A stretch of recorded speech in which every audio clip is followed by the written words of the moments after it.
अस्सलाम वालेकुम फ्रेंड।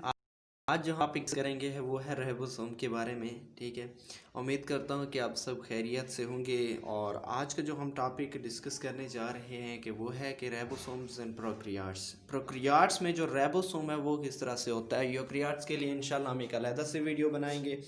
तो आज और डिस्कस करते हैं व्हाट इज़ रिबोसोम और ये जो है इसके स्ट्रक्चर्स एंड फंक्शंस क्या हैं। Let's move toward it. आपको पता है कि राइबोसोम ना एक ग्रेन्युलर स्ट्रक्चर है और ये किसका बना हुआ होता है, राइबो न्यूक्लियो प्रोटीन का बना बना हुआ होता है। ठीक है, जिसे हम जो है ना मोस्टली हम यही कहते हैं कि ये राइबोसोमल आरएनए और किसका बना हुआ होता है, प्रोटीन का बना हुआ होता है। एक्चुअली यही जो है ना ये मैसेंजर आरएनए के साथ वर्क करके प्रोटीन की सिंथेसिस में इन्वॉल्व होता है। सबसे पहले इसको किसने इंट्रोड्यूस करवाया था, किसने स्टडी किया था, वो था प्लाड ने। और 1955 में से उसने क्या किया, इसको स्टडी किया। अगर हम इसके नंबर की बात करें, हम बात करें प्रोक्रियाट्स की, तो सर्शिया कोलाई में जो ना इसकी रिपिडली ग्रोइंग ऑफ सर्शिया कोलाई सेल कितना होता है, 15,000 से 20,000 राइबोसोम्स होते हैं। और ये जो ना 15% ऑफ द सेल मास है, यानी टोटल सेल का जो मास है उसमें से 15% क्या है, यही राइबोसोम है। टाइप्स ऑफ राइबोसोम्स की बात करें यानी उसके प्रेजेंस के हवाले से, तो एक जो होता है वो है मैट्रिक राइबोसोम। मैट्रिक राइबोसोम वो होते हैं जो सेल के अंदर, ठीक है, प्रोड्यूस होते हैं और वहाँ जो ना जो प्रोटीन प्रोड्यूस करते हैं और सेल के अंदर ही उसका फंक्शन होता है। ठीक है, वो वहीं अपना फंक्शन परफॉर्म करते हैं। लेकिन दूसरा होता है प्लाज्मा मेम्ब्रेन प्रोटीन। ये वो प्लाज्मा मेम्ब्रेन राइबोसोम्स ये वो होते हैं जो प्रोटीन को प्रिपेयर करते हैं। प्रिपेयर करने के बाद क्या करते हैं, आउटसाइड ऑफ द सेल भेज देते हैं। डोमेन्स ऑफ राइबोसोम की बात करें तो दो डोमेन्स होती हैं, एक होता है ट्रांसलेशनल डोमेन और दूसरा होता है एग्जिट डोमेन। ट्रांसलेशनल डोमेन का फंक्शन ये है कि ये ट्रांसलेशन में इन्वॉल्व होता है। ठीक है, और इसमें लार्जर सब यूनिट और स्मॉलर सब यूनिट दोनों की इन्वॉल्वमेंट होती है। ठीक है, और इसका जो फंक्शन है वो ज़्यादातर किस में होता है, लार्जर सब यूनिट में होता है। अपने ट्रांसलेशन इंशाल्लाह हम जो है नेक्स्ट वीडियोस में जल्दी ट्रांसलेशन ट्रांसक्रिप्शन सेंट्रल डोग्मा को हम डिस्कस करेंगे। उसके बाद है exit domain. Exit domain actually जो पेप्टाइड चेन्स हैं, ठीक है, ये लार्जर सब यूनिट से ही क्या होते हैं, इराइज होते हैं, इमर्ज होते हैं। ठीक है, और उसके बाद जो है ना ये कहाँ मौजूद होता है, ये साइड्स ऑफ सब यूनिट, यानी जो राइबोसोम की यूनिट्स होते हैं ना उनके साइड्स पे मौजूद होता है। अगर हम डायमेंशंस की बात करें तो इसके कितने डायमेंशंस होते हैं, आपको पता है कि राइबोसोम इन प्रोक्रियाट 70s होता है। ठीक है, जो उसमें होता है यूकेरियोट्स में होता है वो 80s होता है, लेकिन यहाँ कितना होता है, 70s होता है। और डायमेंशंस में इसके जो हम साइड्स की बात करें वो कितना है, 14 to 15 नैनोमीटर बाय 20 नैनोमीटर, ये उसकी क्या है, डायमेंशन है। और उसके बाद अगर हम इसके मालिक्यूलर वेट की बात करें तो इसका मालिक्यूलर वेट क्या है, 2.7 मिलियन डाल्टन्स है। ठीक है, और आपको पता है कि ये जो ना राइबोसोम्स इन प्रोक्रियाट्स में कितने दो लार्जर सब यूनिट एंड स्मॉलर सब यूनिट। जो लार्जर सब यूनिट होता है वो 50s होता है, जो स्मॉलर होता है वो 30s होता है। ये दोनों मिलकर क्या बनाते हैं, 70s क्या बनाते हैं, सब यूनिट बनाते हैं। अगर स्ट्रक्चर की बात करें तो स्ट्रक्चर से तो आप वाकिफ़ हो, अभी भी हमने बात की है कि जो ना ये दो सब यूनिट्स पर मुश्तमिल होता है। उनमें से एक स्मॉलर सब यूनिट है और दूसरा कौन सा होता है, सॉरी एक मिनट, दूसरा कौन सा होता है, ये देखें, ये लार्जर सब यूनिट है, ये कौन सा स्मॉलर सब यूनिट है। और आपको पता है कि जो ना ये भी पता है कि ये किसका बना हुआ होता है, प्रोटीन का बना हुआ होता है और साथ में राइबोसोमल आरएनए का बना हुआ होता है। और ये जो ना इसमें ये कोई मेम्ब्रेन के जरिए बॉन्डेड नहीं होती। अच्छा, एक आपको एक और बात बता दूं, ये जो राइबोसोम्स के यूनिट है ये हमेशा क्या रहते हैं, सेपरेटेडली रहते हैं, लार्जर और स्मॉलर।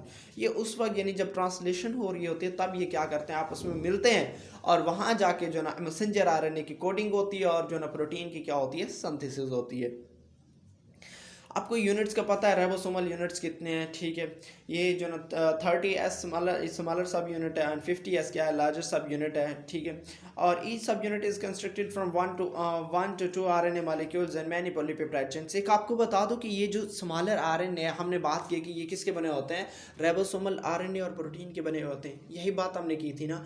अब हम इन नेक्स्ट जो है ना नेक्स्ट स्लाइड्स में हम ये देखेंगे उनमें जो आरएनए की तादाद कितनी है और साथ में प्रोटीन्स की तादाद कितनी है, हम ये डिस्कस करने जा रहे हैं। उससे पहले हम सेविटबर्ग यूनिट को इंट्रोड्यूस करवा देते हैं, ठीक है। सेविटबर्ग यूनिट क्या होता है एक्चुअली, ये जो ना एक ऐसे इसमें क्या होता है, ये जो हम 70s बोलते रहते हैं तो वो सेविटबर्ग यूनिट है, ठीक है। अच्छा, आपको पता है कि ये जो पार्टिकल्स सेंट्रीफ्यूगेशन मशीन में पार्टिकल की स्पीड जितनी ज़्यादा होगी उसकी सेविटबर्ग यूनिट क्या होगी, उतनी ज़्यादा होगी। उसकी जो सेडिमेंटेशन कोफिशेंट होगी वो उतनी ज़्यादा होगी। अब सेडिमेंटेशन कोफिशेंट क्या होता है, ये एक्चुअली जो एक पार्टिकल्स है उसकी एक ऐसे फंक्शन ही समझ लो, और उसका मॉलिक्यूलर वेट है, ठीक है, या उसकी वॉल्यूम और शेप का, ठीक है, उसका फंक्शन है, ठीक है।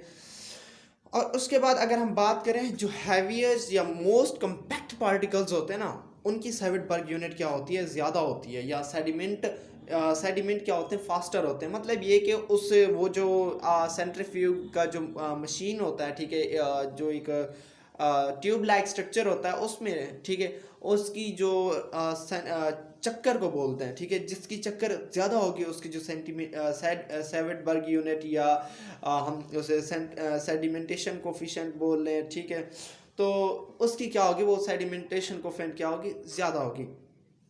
हाँ, तो जो 30s सब यूनिट होता है ना वो एक्चुअली स्मॉलर सब यूनिट होता है, आपको पता है, ठीक है। और इसका वेट कितना होता है, 0.910 million daltons, 10 10 raise to the power 6 कितना होता है, वही 10 मिलियन होता है ना, तो हम इसे मिलियन, सॉरी 10 लाख होता है तो वो 1 मिलियन के बराबर होता है। इसी तरह से जो ना इसमें कितने आरएनए होते हैं, 16 रेबोसोमल आरएनए होते हैं, ठीक है। और इसमें 21 पॉलीपेप्टाइड चेन्स होते हैं।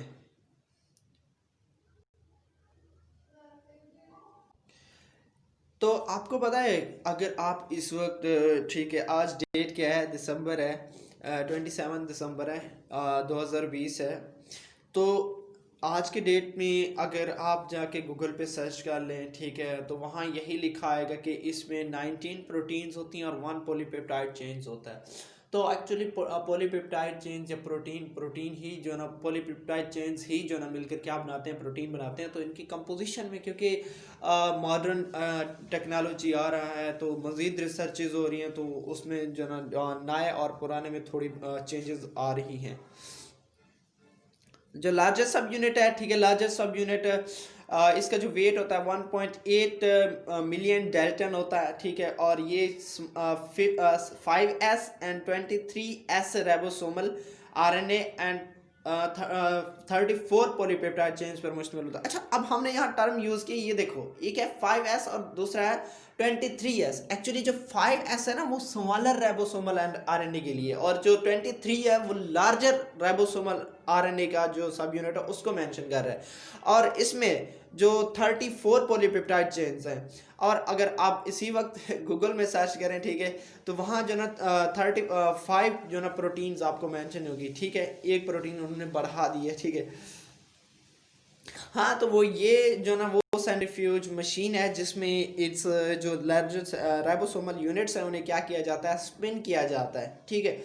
स्पिन किया जाता है, तो अब ये नहीं होता, आपने ऐसे नहीं होता कि जो ना ये 30s plus 50s is equal to 80s हो जाता है, ऐसे नहीं होता है। एक मिनट, सॉरी, मैं पेन ले लूँ। ऐसे नहीं होता कि ये 30 प्लस आप 80 कर दो, सॉरी, एक मिनट, 30 है प्लस आप 50 कर दो तो ये कितना 80 हो जाए। तो ऐसे नहीं होता, ये जो ना ये हमारे पास मैथमेटिकल फार्मूला नहीं है, ये मैथमेटिकल फार्मूला नहीं है। एक्चुअली ये होता है,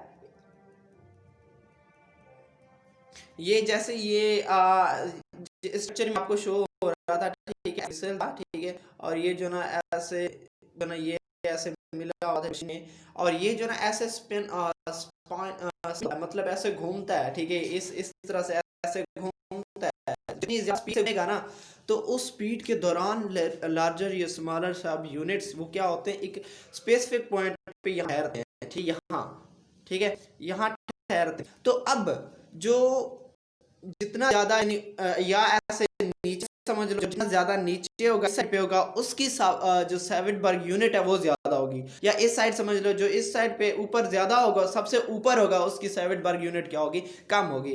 तो एक्चुअली ये जो स्मॉलर सब यूनिट 3s है वो क्या होता है कि ये सबसे ठहरता है, ठीक है। ये हमने यूं नहीं कहा कि ये जो ना इसकी जगह यही है, लोकेशन यही है, ठीक है। हमने ये कहा कि ये सबसे ऊपर ठहरता है, और कहाँ ठहरता है ये 37 यूनिट पे क्या करता है, ठहरता है, ठीक है। और जो लार्जेस्ट सब यूनिट है वो कहाँ ठहरता है 50s पे ठहरता है। अगर हम दोनों को मिला के वो यानी उन दोनों को मिला के वो यानी राइबोसोमल यूनिट पूरे को जो ना राइबोसोम को ही डाल दें, तो वो जो ना कहाँ जाके ठहरता है 50s पे। एक्चुअली जिसका मॉलिक्यूलर वेट ज़्यादा होगा वो उतना ज़्यादा क्या होगा, उसकी सैविटबर्ग यूनिट होगी।